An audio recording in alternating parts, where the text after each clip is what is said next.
and he has to be present. You cannot call someone that is in 1,000,000 miles away from you. Right? Help me. He can hear you. He can see you. So if you're calling him, that means that what? That he has what? Ahsanta. He has tasarruf fil kawn. Ahsanta. That he has an ability. He has some type of ability over the universe. He has an ability over the universe. This is what it means. He doesn't hear you. He doesn't see you. You're calling him. That means you believe that he has a tasarruf fil kawn. He has the ability to do what? To organize the affairs of the universe. He has some type of impact on the universe. And the person has to have also the ability. You can't call a person that cannot lift 2 pounds. You can't call him to help you to lift 110 pounds. You know he can't lift 1 pound or 2. And you're calling him to lift 20 pounds or 10 pounds. So therefore, calling this the shayateen, the jinn, and yunadi al-ghaibin, or they are calling those who are the ghaibin, those who are absent. And we know that to call someone, right, these conditions has to be met. Muhammad bil Arabiya. Hayyun, hadirun, qadirun. They're going to cost you though. So the person has to be Uthman. A person you're calling has to be alive, able, and present. Very good. Sulaiman? The person has to be alive, able, present. Abdullah?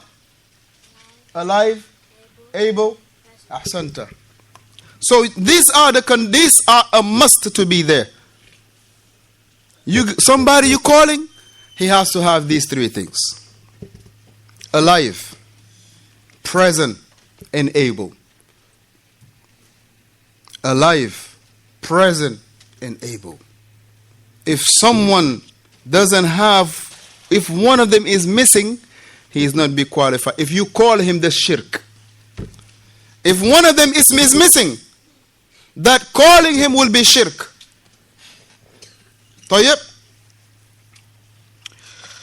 إذا دعا غير الله, if the person he called other than Allah, واستغاث بغير الله, and he's seeking refuge, and here the word istighatha will go for all of them, seeking isti'ana, istighatha, isti'adha, all of them. The Shaykh hafidhahullah, he gave one, but meaning all other words that the person will say in calling. Calling for rescue, calling for help, calling for rescue and the likes. So he say, واستغاث بغير الله من الأموات والغائبين فإنه يكفر بذلك. Calling those who and seeking help and assistance from other than Allah, from the deceased one, from those who are absent. He say, if he does so, he is upon disbelief. He disbelieved because of that. So you realize in our society, there is a lot to be rectified. You realize in our society, things have to be rectified. How many times that you hear a glass fell, the water spilled, and they will call, Ya Shaykh, calling for the Shaykh, the deceased one.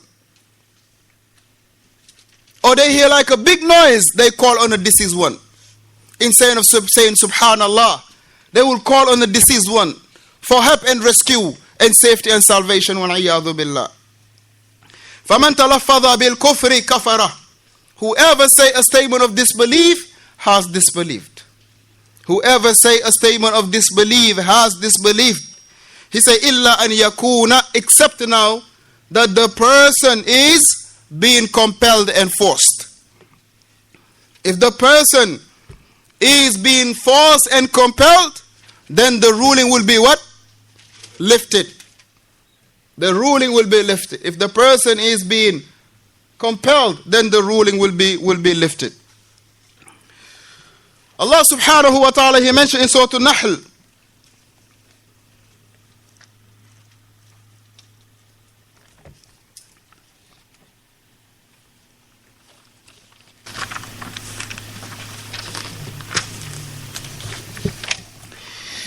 قال الله تبارك وتعالى من كفر بالله من بعد إيمانه إلا من أكره وقلبه مطمئن بالإيمان ولكن من شرح بالكفر صدرا فعليهم غضب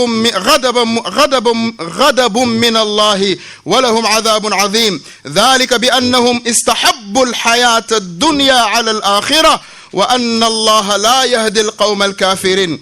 Allah subhanahu wa ta'ala mentioned what can be translated to mean in Surah An-Nahl verse number 106 and 107.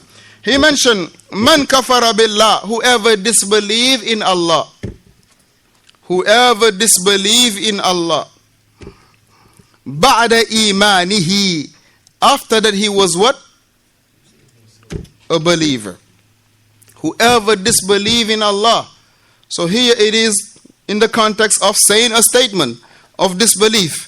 After that he was a believer. Now he say, illa man ukriha, except the one that was compelled and being forced to say a word of disbelief. Wa qalbuhu, and his heart, mutma'innun bil iman, and his heart was well rested in its belief. While he was saying the statement of disbelief, he was compelled. That's number one. And his heart was what? Was well engraved with iman. His heart was well engraved in iman. وَلَكِنْ مَنْ شَرَحَ بِالْكُفْرِ. Allah subhanahu wa ta'ala, and he mentioned, he say, and for those, وَلَكِنْ مَنْ شَرَحَ بِالْكُفْرِ, he say, and whose heart is at rest with faith, meaning whose heart is at rest with disbelief. He say, on them is the wrath from Allah subhanahu wa ta'ala, and they will be a great torment. And he say, this is because they loved and preferred the life of this world to that of the hereafter, and Allah guide not the people who disbelieve. The Shaykh Hafidhahullah, he say,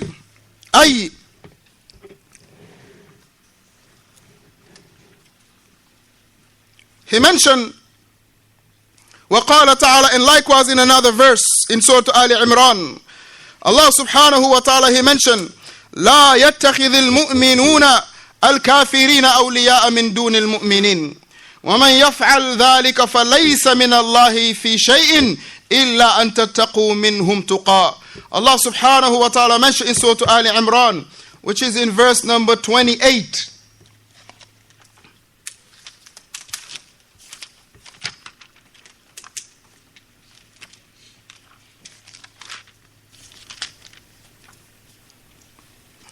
He said, let not the believing men let not the believers take disbelievers as awliya, supporters, helpers, friends, instead of the believers.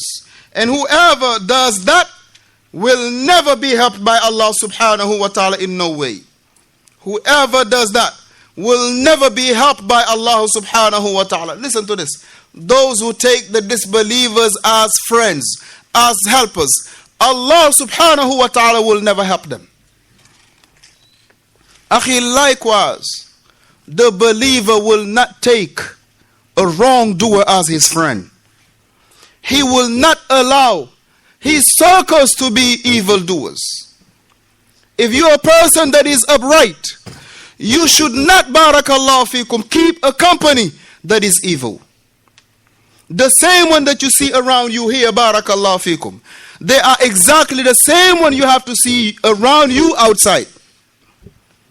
The same one that you see around you, praying, studying, having the same aqidah, inshallah, are the same one that you got to see around you, going to the restaurant and eat, going to the gym, going to play some soccer, or going to do this, or going to do that. The same exact people, with the same aqidah, not just that they are Muslims, but they are righteous one upon the correct belief. But the believer cannot be a believer and have friends that are criminals. Let alone the kuffar. But to have friends that are criminals. And when I mention by criminals, it's not in regard to the religion.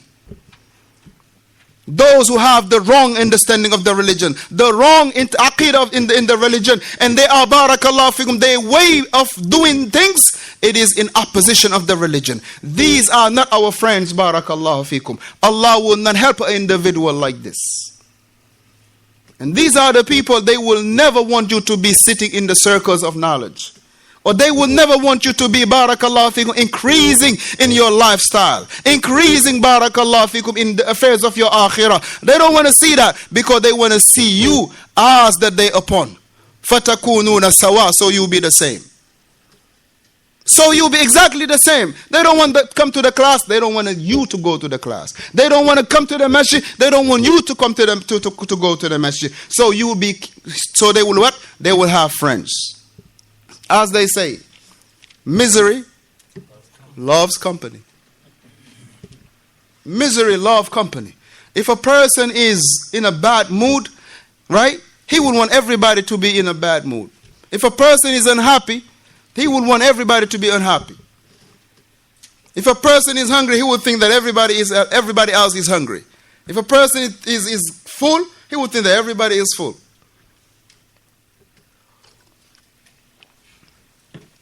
So let us check and double check who are our company. Very important, barakallahu fikum. And the second thing is also that we got to check who are the company of our children. Now we have what is called the virtual company. The virtual company. Meaning the company by what? By the lahsa or the lahasat. Right?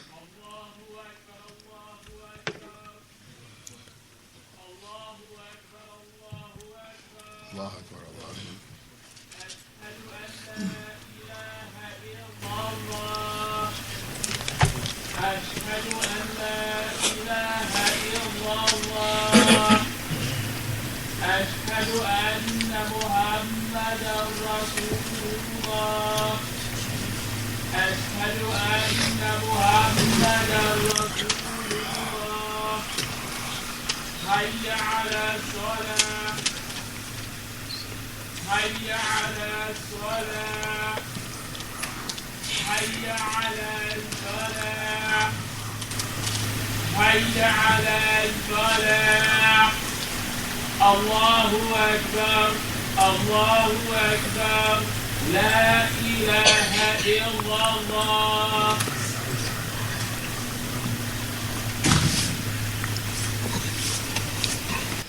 So like we were saying, barakallahu fikum, we have to be very mindful of also our children, who they hang out with. Now that doesn't mean the kids, they're going outside the house. They're not going outside the house. They're in the house and they're meeting their friends. With the telephone that they have, with the laptop, with their, the tablets that they have. And barakallahu fikum, we should not allow our children to be alone with these gadgets. We should not allow our children to be alone with these gadgets. 15 years old have an iPhone 8. Seriously. Now you might tell me, well, if they can afford it, fine. But you bought that corruption that is going to come for him. You buy in the corruption that's going to destroy your household, within your household. So if they're going to use the computer, listen, let's put a computer in the living room. Put a laptop in the living room. You need to do your homework in the living room. Everybody will know what you're doing. But everybody got their tablet. Put your phone outside. Everybody, barakallahu fikum, they have their phones, they have their tablet in their own corner. And you don't know what they're doing. And they don't want you to know what they're doing. You don't think that's fishy? You don't know what they're doing, and they don't want you to know what they're doing. You don't know what they're doing. They don't want you to know what they're doing. But for us, it's maybe like, okay, we just gonna free ourselves for a minute. Just get off my back. Just go play with your computer. Or just go play with your iPad. Just give me a minute. So you don't know who's on the other